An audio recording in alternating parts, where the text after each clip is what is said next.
ایک کونے میں، حرم شریف کے کونے میں بیٹھ کے رسول پاک رو رہے ہیں۔ جناب صدیق اکبر نے کہا حضور کیا ہوا؟ فرمایا ابو بکر سوچ رہا ہوں خدا اگر مجھے پیسے دے تو میں بلال کو خرید لوں، اگر رب پیسے دے تو خرید لوں، سوچ رہا ہوں۔ جناب ابو بکر صدیق گھر گئے، گھر جا کے حضرت عباس کو بھیجا، کہا امیہ میرا مخالف ہے، مجھ سے وہ بات نہیں کرے گا، آپ جائیے، آپ جا کے کہیے بلال کو بیچ ڈالے۔ حضرت عباس نے جا کے کہا بلال کو بیچ دو۔ کہنے لگا میری قیمت بہت زیادہ ہے، 50 دینار کا میں نے خریدا ہے اور میں منافع لے کے بیچوں گا۔ حضرت عباس نے آ کے جناب صدیق اکبر کو بتایا تو ابو بکر صدیق فرمانے لگے چل مجھے ساتھ ہی لے جا، دیکھ لیتے۔ پہنچے، جب ابو بکر صدیق کو آتے دیکھا نا تو چڑ گیا، کہنے لگا ابو بکر اگر تو بلال کو خریدنا چاہے تو وہ جو تیرے پاس رومی غلام ہے وہ مجھے دینا پڑے گا، 2 لونڈیاں اس کے ساتھ دینی پڑیں گی، اور یہ 50 دینار کا ہے، میں تجھ سے 2000 دینار لوں گا، 50 دینار کا ہے 2000 دینار لوں گا۔ حضرت صدیق اکبر رضی اللہ تعالیٰ عنہ نے فرمایا مجھے منظور ہے، مجھے منظور ہے، منظور ہے مجھے۔ تو ابو بکر صدیق نے وہ تینوں غیر مسلم غلام لیے، 2000 دینار لیے۔ حضرت عباس نے بھی کلمہ نہیں پڑھا تھا، کہنے لگے ابو بکر تو کامیاب تاجر ہے، کیا کرنے لگے ہو؟ تو حضرت ابو بکر صدیق کہنے لگے آپ نے بھی کلمہ نہیں پڑھا، آپ کو اس سودے کا پتہ نہیں، آپ ابھی اس لذت آشنائی سے واقف نہیں، آپ نے بھی یہ ذائقہ چکھا نہیں، آپ ابھی اس راہ سے گزرے نہیں، آپ کو پتہ نہیں یہ بھی ایک ذائقہ ہے، یہ بھی ایک سودا ہے، یہ بھی ایک لذت ہے، یہ بھی ایک گہرائی ہے، یہ بھی ایک مزہ ہے، اس کا بھی آپ کو علم نہیں، آپ نے کلمہ نہیں نہ پڑھا۔ محبت کو سمجھنا ہے تو نہ سے خود محبت کر، کنارے سے کبھی اندازہ طوفان نہیں ہوتا۔ فرمایا ابھی تو راہ گزر میں ہے، کہہ دے مقام سے گزر، ابھی ذرا آگے چلیں گے نا، جب آپ کلمہ پڑھیں گے تو آپ کو پتہ چلے گا۔ حضرت سیدنا بلال حبشی کو لینے کے لیے صدیق اکبر پہنچے، 2000 دینار، 3 غلام پڑھے لکھے سیانے سمجھدار، جب دیے نا تو امیہ کھل کھلا کے ہنسا، کہنے لگا ابو بکر بڑے گھاٹے کا سودا کیا تو نے، ابو بکر تو نے بڑے گھاٹے کا سودا کیا ہے، یہ پڑھا لکھا مجھے دے کے جا رہا ہے اور یہ ان پڑھ تو لے کے جا رہا ہے، یہ خوبصورت رومی غلام دے کے جا رہا ہے اور یہ حبشی کالے رنگ کا تو لے کے جا رہا ہے، اور 50 دینار کا غلام 2000 دینار میں تو لے کے جا رہا ہے، اتنے گھاٹے کا سودا، اتنی بڑی نادانی۔ حضرت جناب سیدنا صدیق اکبر رضی اللہ تعالیٰ کہنے لگے امیہ تو کافر ہے، لیکن تو نے ابھی بھی پیسے تھوڑے مانگے ہیں، تو نے بلال کا رنگ دیکھا ہے، میں نے مصطفیٰ کے عشق کا رنگ دیکھا ہے۔ فرمایا تو ابھی اس کے رنگ میں الجھا ہوا ہے اور میں جو اس کے باطن کا حسن ہے وہاں تک پہنچ گیا ہوں۔ حضرت سیدنا بلال حبشی رضی اللہ تعالیٰ عنہ ساتھ کھڑے، ابو بکر صدیق رضی اللہ تعالیٰ عنہ نے ارشاد فرمایا اگر میں یمن کا حکمران ہوتا، یمن کا بادشاہ ہوتا، اور تو مجھے کہتا کہ بلال میں تب دوں گا جب تو مجھے یمن کی حکمرانی دے گا، فرمایا میں تجھے یمن کی حکمرانی بھی دے دیتا لیکن بلال کو ضرور خرید کے لے جاتا۔ حضرت بلال حبشی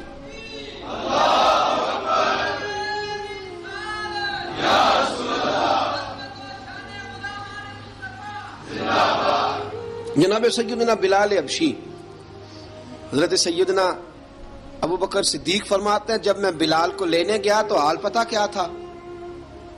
ادھر دیکھیے گا، فرماتے کہ ٹانگیں اوپر کر کے نا، جس طرح آدمی رکوع میں بیٹھتا ہے اس طرح کر کے نا ٹانگیں، اور سر پھر زمین کو لگا کے جس طرح سجدے میں آپ جاتے ہیں، لیکن بالکل ٹانگوں کے ساتھ سر رکھ کے۔ فرماتے 4 بھاری چکیاں ریت پہ حضرت بلال تھے، ان کے اوپر چکیاں رکھی ہوئی تھی، اور فرماتے ہیں حضرت بلال تھوڑی تھوڑی حرکت کرتے تھے تو وہ چکیاں جسم کے ساتھ لگتی تھی نا، پارٹ ان کے، فرماتے ہیں زخم بن گئے تھے، خون نکلتا تھا۔ فرماتے ہیں میں نے وہاں سے جا کے حضرت بلال کو نکالا، پیسے دیے، لے کے آیا تو جناب بلال کہنے لگے جلدی جلدی چلو حضور کے پاس، ذرا جلدی جلدی چلو، در مصطفیٰ پہ جلدی کرو۔ تو جناب سیدنا بلال حبشی رضی اللہ تعالیٰ عنہ کے جواب میں حضرت ابوبکر صدیق کہنے لگے بلال جلدی نہ کر، جب میں آیا تھا تو حضور تیرے لیے آنسو بہا رہے تھے، اگر تجھے اس حالت میں زخمی دیکھیں گے تو میرے مصطفیٰ کو اور زیادہ رونا پڑے گا، تو میرے ساتھ گھر چل، میں تجھے کپڑے پہناتا ہوں۔ میں تیرے زخموں پہ پٹی کرتا ہوں. حضرت ابوبکر صدیق مزاج شناسائے نبوت تھے نا. فرمایا چل میرے ساتھ, میں ذرا تیری مرم پٹی کر لوں, میں ذرا تیرا منہ دھو ڈال لوں, میں ذرا تجھے کنگھی کر لوں, تو میرے ساتھ چل. جناب بلال فرماتے ہیں جب سے پیدا ہوا تب سے غلام تھا, کبھی کسی نے میرے کپڑوں کی فکر نہیں کی تھی. مجھے تو امیہ 4 دن روٹی نہیں دیتا تھا. فرماتے ہیں جب میں گیا ابوبکر کے ساتھ, ابوبکر صدیق نے ایک چٹائی بچھائی, صدیق اکبر چٹائی کے اوپر میرے ساتھ بیٹھ گئے. فرماتے ہیں ابوبکر نے تیل منگایا, وہ تیل میرے زخموں پہ, ابوبکر صدیق نے وہ تیل میرے سر پہ, میری داڑھی پہ. فرماتے ہیں پھر کنگھا کیا. پھر ابوبکر صدیق نے ایک جوڑا منگایا, وہ کپڑے مجھے پہنائے. ابوبکر صدیق نے پگڑی منگوائی, وہ پگڑی کھول کے میرے سر پہ بندھوائی. فرماتے ہیں ابوبکر نے مجھے تیار کیا. فرمایا تو آج جا رہا ہے در رسالت مآب پہ, در رسالت مآب پہ. آج تو پہنچ رہا ہے حضور کے دروازے پہ. بن کے جوگن مدینے نو جاواں گی میں, جو بیتی نبی نو سناواں گی میں. حضرت جناب سیدنا, اور وہ کسی شاعر نے تو بڑی شاندار بات کی, اس نے کہا بڑی امید ہے سرکار قدموں میں بلائیں گے, کرم کی جب نظر ہوگی مدینے ہم بھی جائیں گے. اگر جانا مدینے میں ہوا ہم غم کے ماروں کا, مکینے گنبد خضرا کو حال دل سنائیں گے. حضرت بلال حبشی رضی, ان کے دل میں بڑی امنگ تھی آج جاؤں گا در رسالت مآب پہ. ملا رومی لکھتے ہیں کہ جناب سیدنا صدیق اکبر نے سجایا سوارا, جناب بلال کے آنسو رکتے ہی نہیں. کہا باپ ہوتا ہے جو خدمتیں کرتا ہے. میں نے آنکھ کھولی تو باپ کا سایہ تو میں نے دیکھا ہی نہیں. اور فرمایا ماں تھی تو ماں جب بھی میں کام کر کے آتا تھا تو مجھے دیکھ کے میری اماں بس رو دیا کرتی تھی. 2-3 بہنیں تھیں, اور حضرت بلال فرمانے لگے ان بہنوں کو میں دیکھتا تھا تو وہ میرا حال دیکھ کے روتی تھی, اور جب وہ مجھے دیکھتی تھی تو میں رو دیا کرتا تھا. فرمایا ابوبکر میں نے تو یہ رنگ ڈھنگ دیکھے نہیں جو آج تو مجھے دکھا رہا ہے. جناب سیدنا صدیق اکبر رضی اللہ تعالیٰ عنہ بنا سوار کے نا حضرت بلال کا ہاتھ پکڑ کے سینے پہ رکھا. جناب بلال ہجکی لے کے روئے. حضرت ابوبکر صدیق نے فرمایا جتنا رونا یہاں رو لے, میں کائنات کے آنسو دیکھتا ہوں لیکن جب نبی کی آنکھوں میں آنسو دیکھتا ہوں تو دیکھے نہیں جاتے. فرمایا یہاں رو لے, حضور کے دروازے پہ جا کے تیری آنکھ میں آنسو نہیں آنا چاہیے, بہا جتنے آنسو بہا سکتا ہے. حضرت بلال حبشی بھی روئے, جناب صدیق اکبر بھی روئے. جب پہنچے نا دروازہ رسول پہ, حضرت سیدنا ابوبکر صدیق لے کے پہنچے تو بند کر دیا تھا نا حضرت بلال کو, بلال تو نے رونا نہیں, عشق ہوئے تے درد ہوئے تے ہائے نکلے, پھر کوئی نہیں رہندا جر کے.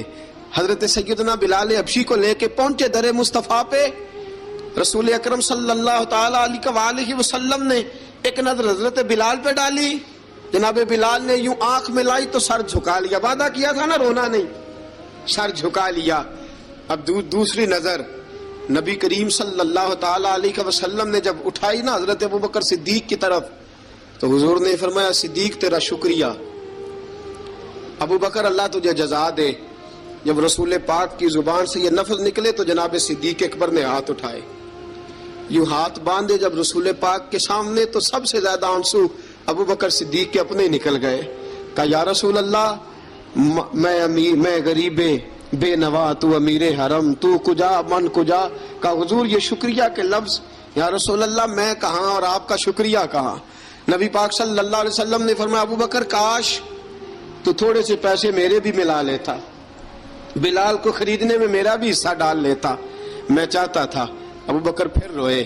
کہا یا رسول اللہ میرے پیسے کس کے ہیں. آقا میں بھی آپ کا, یہ بھی آپ کے. جناب سیدنا بلال حبشی رضی اللہ تعالیٰ عنہ کی طرف حضور نے دیکھا تو فرمایا بلال آ یار ذرا سینے سے تو لگ جا. اب حضرت بلال دوڑے جب رسول پاک کے سینے سے لگے تو ایک جملہ میرے محبوب کی زبان سے, فرمایا بلال تو نے بڑی سختیاں برداشت کی ہیں, تجھے میرا اللہ ہی جزا عطا فرمائے گا, تو نے بڑے دکھ دیکھے ہیں. اب سیدنا بلال تڑپے, رسول پاک صلی اللہ تعالی علیہ وسلم بھی روئے. حضور نے اپنے ساتھ بٹھا لیا سیدنا بلال کو. حضور نے گھر پیغام بھیجا, فرمایا ختیجہ گھر میں کچھ ہے تو بھیجو, بلال آیا ہے. اب حضرت خدیجہ الکبریٰ اندر سے کیا آواز دیتی ہیں, کہتے ہیں حضور مبارک ہو, اللہ نے بلال کو آزادی عطا فرما دی. وفاشار بیوی اندر سے.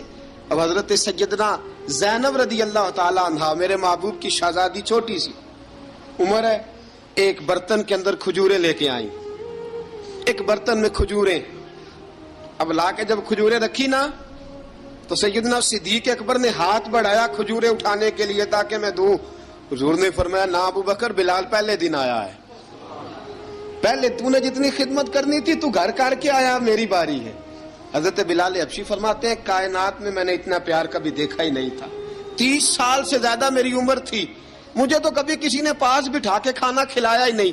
فرماتے ہیں رسول پاک سخت سخت کھجوریں سائیڈ پہ کرتے، اندر سے نرم کھجور نکالتے، اس کھجور سے تھوڑا سا چھلکا جدا کرتے، فرماتے ہیں پھر اس کو توڑتے، اس کے اندر سے وہ گھٹلیاں اتار کے حضور ایک سائیڈ پہ کرتے، وہ نرم کھجور رسول جب میری طرف بڑھاتے، حضرت بلال فرماتے ہیں بھوک تو بڑی تھی لیکن آج بھوک ساری بھول گئی تھی، آج مجھے یوں لگتا تھا جیسے میں زمین پہ نہیں عرش کی بلندیوں پہ بیٹھا ہوا ہوں، آج لگتا تھا کائنات کی ساری نعمتیں، ساری رحمتیں، سارا کرم، ساری عطا، سارا فضل، ساری عنایتیں میری جھولی میں گر گئی ہیں۔ فرماتے ہیں رسول پاک صلی اللہ تعالی علیہ وآلہ وسلم نے مجھے بڑے محبت سے بٹھایا، حضور علیہ السلام نے محبت سے کھلایا، دودھ پلایا، فرماتے بڑا پیار کر کے نا تو جناب سیدنا صدیق اکبر نے کہا حضور بلال کی ڈیوٹی کیا ہوگی، حضور بلال کی ڈیوٹی کیا ہوگی؟ حضرت بلال کہنے لگے حضور میں فارغ رہنے کا تو عادی نہیں، میں تو جفا کا آدمی ہوں، محنت کرنے والا، ڈیوٹی کیا ہوگی؟ رسول پاک نے فرمایا بلال یہ میرا گھر ہے، آج کے بعد میرا نہیں یہ تیرا گھر ہے۔ فرمایا میں مصروف ہوتا ہوں تبلیغ کے کاموں میں، گھر کیا لانا ہے وہ تیری ذمہ داری ہے، کہاں سے لانا ہے وہ بھی تیری ذمہ داری ہے، پیسے کہاں سے آئیں گے میں تجھے بتلاؤں گا، کہاں لگانے ہیں تجھے ایک دفعہ بتاؤں گا، پھر تو لایا کرے گا، تو ہی لگایا کرے گا۔ فرمایا میرا پرسنل سیکٹری بن کے رہے گا، تو خاص مقام تجھے دیا جائے گا۔ حضرت سیدنا بلال حبشی رضی اللہ تعالی عنہ کو رسول اکرم صلی اللہ تعالی علیہ وسلم نے اس کام پر مقرر فرما دیا۔ اب دیکھیے حضرت بلال رضی اللہ تعالی عنہ جب در مصطفیٰ صلی اللہ تعالی علیہ وسلم پر پہنچ جاتے ہیں اور پہنچنے کے بعد کیا مسئلہ ہے جی، کیوں نہیں چل رہا؟ درود پاک پڑھیے الصلاۃ والسلام علیک یا کی گل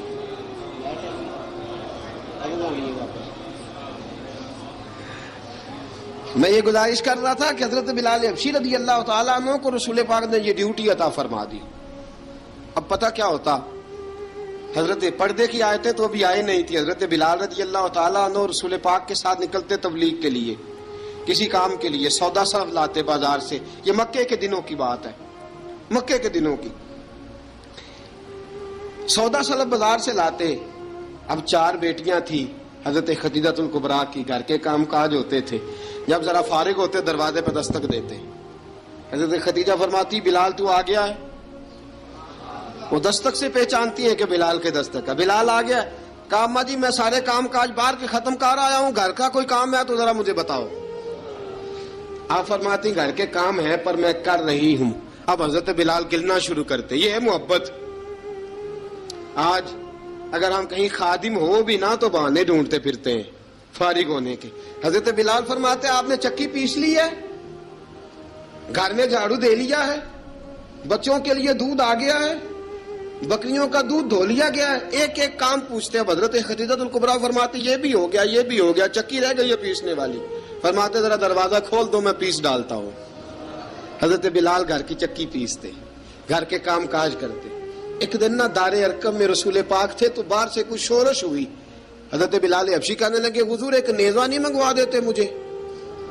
ایک نیزہ، ساری دنیا حضرت بلال کو مؤذن رسول سمجھتی ہے اور ہیں بھی، لیکن حضرت بلال سب سے پہلے نیزہ بردار بھی ہیں۔ سب سے پہلے نبی پاک کی حفاظت کے لیے نیزہ جس شخص نے اٹھایا ہے، تلوار اٹھانے والے اور ہیں، جان قربان، نیزہ سب سے پہلے حضرت بلال کہا حضور ایک نیزہ نہیں منگوا دیتے؟ بلال کیا کرنا ہے؟ کہا یا رسول اللہ یہ کافر ہلکی پھلکی شرارت کرتے رہتے ہیں، ذرا میرے ہاتھ میں نیزہ ہوگا نا تو قریب کوئی نہیں آئے گا۔ یہ کرتے رہتے ہیں نا ہلکی پھلکی شرارت، باز نہیں آتے، نیزہ دے دیں گے نا تو قریب کوئی نہیں آئے گا۔ اب رسول پاک نے نیزہ دے دیا، منگوا دیا۔ اب حضرت بلال کے ہاتھ میں نیزہ ہوتا، رسول پاک کے آگے آگے چلتے، آگے آگے آگے آگے نبی کریم صلی اللہ تعالی علیہ وآلہ وسلم دار ارقم میں جا کے تبلیغ کا کام شروع کرتے تو حضرت بلال دروازے پہ نیزہ لے کے کھڑے ہو جاتے. حضور نے فرمایا بلال تو ادھر کھڑا ہو گیا. یا رسول اللہ انشاءاللہ جب تک میں کھڑا ہوں اندر کوئی کافر آ نہیں سکتا، اندر کوئی نہیں آئے گا، میں محافظ بن کے کھڑا ہوں. حضرت بلال حبشی رضی اللہ تعالیٰ عنہ نے ہمیشہ، اور یہ نیزہ ہمیشہ پاس رکھا، بدر میں بھی، احد میں بھی، تبوک میں بھی، یرموک میں بھی، خندق میں بھی. جب نبی پاک نماز پڑھانے کے لیے کھڑے ہوتے تو حضرت بلال نیزہ نبی پاک کے آگے گاڑ دیتے. یہ سترا بن گیا، اب کوئی آگے سے گزرے گا تو اسے تکلیف نہیں ہوگی، گناہ نہیں ہوگا، حضور کے آگے رکھ دیتے. حضرت بلال حبشی نے مکے کے 13 سال سابقون الاولون میں سے ہیں،